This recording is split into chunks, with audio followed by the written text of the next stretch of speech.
Hello everyone, आप सबका मेरे चैनल लीगली पॉलिटिकल पे बहुत बहुत स्वागत है।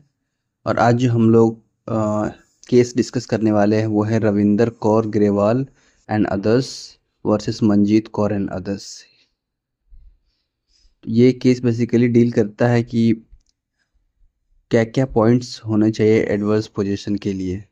सुप्रीम कोर्ट ने इसमें एक कोर क्वेश्चन को एनालाइज किया है, और वो क्वेश्चन ये है कि weather a person claiming the title by virtue of adverse position can maintain a suit under Article 65 of the Limitation Act 1963 for declaration of the title and for a permanent injunction seeking the protection of his possession, thereby restraining the defendant from interfering in the possession, or for the restoration of possession in case of illegal disposition by a defendant whose title has been extinguished by virtue of the plaintiff remaining in the adverse possession और in case of disposition by some other person. इस question को इसमें supreme court ने elaborately discuss किया है। तो हम लोग देख लेते हैं। सबसे पहला हिस्टोरिकल कॉन्टेक्स्ट देख लेते हैं। ये जो एडवर्स पोजीशन का कॉन्सेप्ट है, सबसे पहले कहाँ आया, इसका हिस्टोरिकल कॉन्टेक्स्ट क्या है। तो adverse position is an ancient legal concept dating back to the code of Hammurabi and Roman law, where possession was considered a stronger claim than title if the possessor made productive use of the land. और ये doctrine जो है English common law में evolve हुआ था and was incorporated into the Indian law during the British rule. ठीक है, अब हम इसके लीगल फ्रेमवर्क के ऊपर चलते हैं, जिसमें हम लोग आर्टिकल 65 को डिस्कस करेंगे। तो आर्टिकल 65 जो है,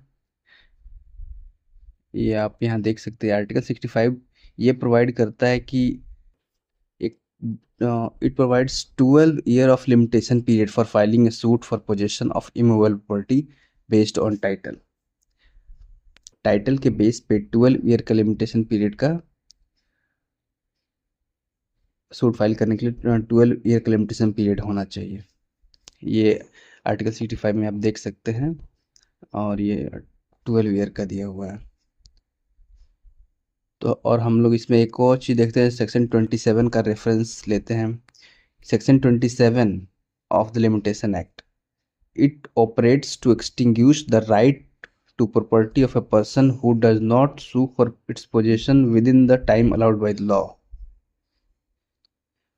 इसका कहना है कि it extinguishes the right of original owner after the limitation period, effectively transferring title to the adverse possession।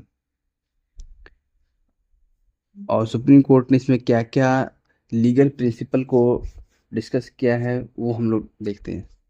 तो सुप्रीम कोर्ट ने पहले डिस्कस किया कि हमें एडवर्स पोजीशन की ज़रूरत क्यों पड़ी, नेसेसिटी ऑफ एडवर्स पोजीशन। तो सुप्रीम कोर्ट ने इसमें 3 पॉइंट को रखा, यहाँ हम देख सकते हैं इस पार्ट में।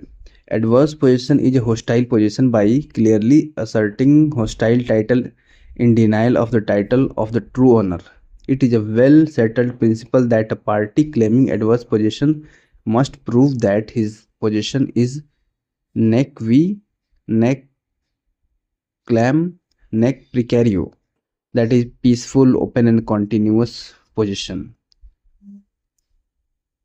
और फिर सुप्रीम कोर्ट ने इसमें डिस्कस किया टाइटल बाय प्रिस्क्रिप्शन का, जो कि हम लोग यहाँ पे देख सकते हैं। टाइटल बाय प्रिस्क्रिप्शन का मतलब हुआ कि adverse possession extinguishes the original owner's title and vests the adverse possessor with ownership right. ये टाइटल बाय प्रिस्क्रिप्शन हो गया। और पोजेसरी टाइटल के बारे में भी डिस्कस किया सुप्रीम कोर्ट ने। इसमें यहाँ पे है, आप देख सकते हैं, the even without formal ownership possession itself is a legally protected right. Court के ऑब्जर्वेशन देख सकते हैं हम लोग। अब राइट टू सू किसके पास होगा, ये सुप्रीम कोर्ट ने ऑब्जर्व किया इसमें कि a person who has perfected title through adverse position can file a suit for declaration of title, protection of position और recovery of position if dispossessed. और सुप्रीम कोर्ट ने ये भी देखा कि कैसे यूज हो सकता है ये एडवर्स पोजीशन का एज ए टूल इस्तेमाल कर सकते हैं। जैसे कि adverse position can adverse position can be used as a sword by the plaintiff as well as a shield by the defendant within the ken of Article 65 of the Act, and any person who has perfected title by way of adverse possession can file a suit for restoration of possession in case of dispossession। और इसके लिए 65 के अंदर कोई बार नहीं किया गया है। There is no bar under Article 65 or any of the provision of Limitation Act 1963 as against a plaintiff who has perfected his title by virtue of adverse possession to sue to evict a person or to protect his possession, and plethora of decisions are to effect that by virtue of extinguishment of title of the owner, the person in possession acquires absolute title, and if the actual owner dispossesses another person after extinguishment of his title, he can be evicted by such a person by filing the suit under Article 65 of the Act। और supreme court ने ये जो judgement है Gurudwara Sahib versus Gram Panchayat Sirthala supra and of Punjab and Haryana high court, इसमें ये supreme court ने इसमें जो अर्लियर डिसीजन को ओवररूल किया, जो कि ये कहता था कि मैं इसको पढ़ देता हूँ कि the court overruled earlier decisions of Gurudwara Sahib versus Gram Panchayat Village Sirthala that limited use of adverse possession to a defense, stating that such interpretation were incorrect and not supported by the Limitation Act of obviously policy consideration। ये आता है कि doctrine of adverse possession balances the right of a true owner and the possessor.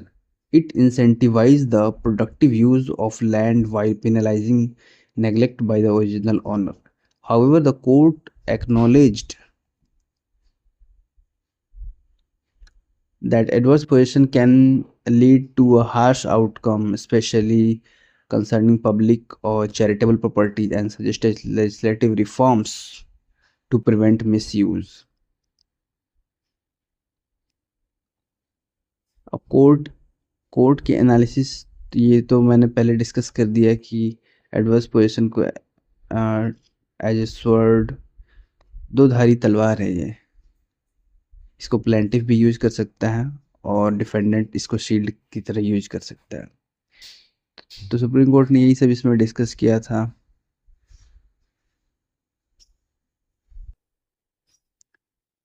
और आप लोगों को अगर ये वीडियो पसंद आए तो लाइक शेयर और सब्सक्राइब करें। Thank you.